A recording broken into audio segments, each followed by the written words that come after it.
2019 पे पढ़ रहा था कि ये भारतीय न्याय संहिता यानी कि penal code will come into force in the country from the 1st of July, लोगों को इंसाफ देने के लिए।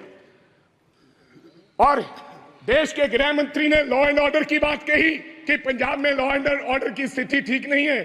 आज से 4-5 महीने पहले मैं आपको ये कहना चाहता हूं, आप लोगों को जस्टिस देने के लिए ये लॉ लेकर आ रहे हैं। आप कभी पाकिस्तान की बात करते हैं, कभी चाइना की बात करते हैं, कभी कुछ और कहते हैं, लेकिन मैं आज इस सदन में एक बात कहनी चाहता हूं। सभापति साहब, हमारा एक साथी था, उसका नाम था सिद्धू मूसेवाला, एक कलाकार था, दुनिया में उसका नाम था। चाहे तमिलनाडु हो, चाहे महाराष्ट्र हो, चाहे केरला हो, चाहे न्यूयॉर्क हो, उसके गाने पर दुनिया झूम उठती थी। और मैं ये भी कहना चाहता हूं सभापति साहब, टाइम्स स्क्वायर न्यूयॉर्क में हर तीसरे दिन सिद्धू मूसेवाला बजता है। बिलबोर्ड, जो बिलबोर्ड दुनिया के 100 गाने, उनमें से सिद्धू मूसेवाला हर रोज पहले, दूसरे, तीसरे नंबर पे वो व्यक्ति रहता है। उसके साथ हुआ क्या, मैं आज इस सदन को जानकारी और बताना चाहता हूं आपके माध्यम से। क्या हुआ 28 साल के नौजवान के साथ। हम नेशनल सिक्योरिटी की बात करते हैं, आप कहते हैं हिंदुस्तान में परिंदा भी पर नहीं मार सकता। आप ये कहते हैं कि हम हैं, चिंता मत कीजिए। लेकिन क्या हुआ, नौजवान 28 साल के नौजवान को गोलियों से मार मारकर, 10 गोलियां मारकर दिन दिहाड़े मार दिया गया। और मारा किसने? सभापति साहब, बहुत से लोग मारे जाते हैं, मारा किसने? एक तिहाड़ जेल में बैठा एक गैंगस्टर जिसका नाम लॉरेंस बिश्नोई है, उसने मारकर कहा, जेल से इंटरव्यू दिया और कहा मैंने मारा है, मैंने मारा है। अभी तो सिद्धू मूसेवाला मारा है, अभी इसके बाप को भी मरना होगा। जेल से इंटरव्यू दिया। आप नेशनल सिक्योरिटी की बात करते हैं, कब इंसाफ मिलेगा सिद्धू मूसेवाला को? क्या होगा?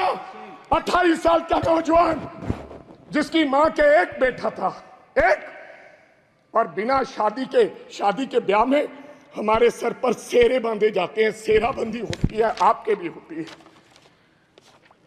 डेड बॉडी पड़ी, डेड बॉडी पर मेरी उस मां ने, सिद्धू मूसेवाले की मां ने फिर सेरा लेकर आए और अपने बेटे के लाश पर, सर पर सेरा बांध के उसकी विदाई की है। ये हालात हैं। आप देश के गृह मंत्री हैं, इंसाफ दिलाएं और जेलों में बैठे ऐसे गैंगस्टर को आप निकाल के उस परिवार को इंसाफ दें। लास्ट बात सर, 1 मिनट में खत्म करूंगा। आप सभापति साहब, मैं ये इसमें लिखा है पेज नंबर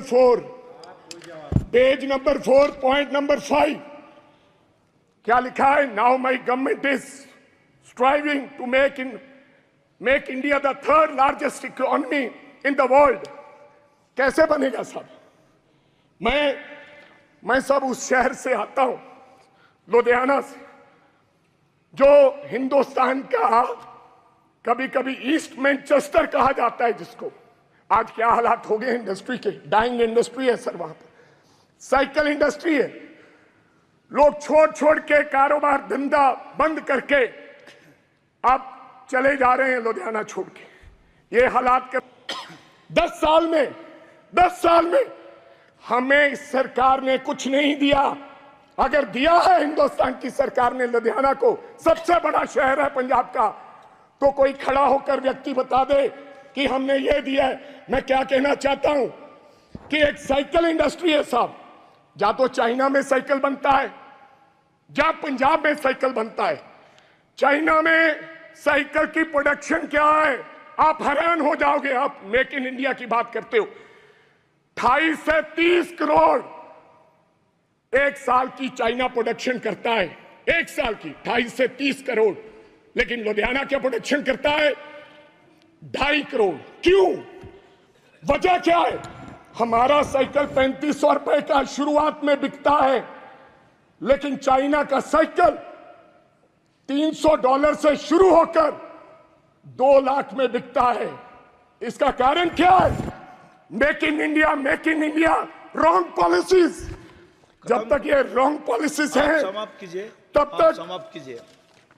तब तक हमारा देश तरक्की नहीं कर सकता। कैसे तरक्की करेंगे? आपकी रॉन्ग पॉलिसीज की वजह से आज हमारी इंडस्ट्री, जो लुधियाना की इंडस्ट्री है, उसके ये हालात हो गए। अंत में एक लाइन में समाप्त करना चाहता हूं। हमारा भाईचारा बहुत कायम है स्पीकर साहब। पंजाब के लोग बेशक चाहे किसी पार्टी को वोट दो, आम आदमी पार्टी को लोगों ने वोट दिया, अकाली दल को दिया, कांग्रेस को दिया, बीजेपी वालों को भी दिया, लेकिन आपस का भाईचारा नहीं कभी टूटा।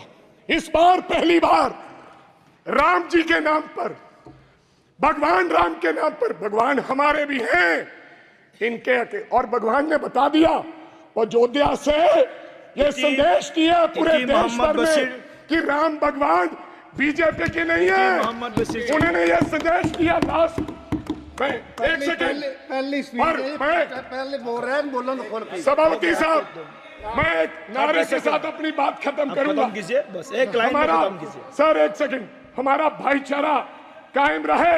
मैं बीजेपी वालों को हाथ जोड़कर गुजारिश करना चाहता हूं, देश के प्रधानमंत्री जी को, देश के गृह मंत्री जी को, कि मंगलसूत्र की बात ना करें। थैंक यू आप कब्रिस्तान की बात मत करें। मैं एक नारे के साथ अपनी बात खत्म करूंगा। मंदिर बांटा, मस्जिद बांटी, मंदिर बांटा, मस्जिद बांटी, बांट दिया भगवान को। ओ शर्म करो बीजेपी वालों, मत बांटो इस देश के बोले वाले इंसान को, मत बांटो इस देश के बोले वाले इंसान।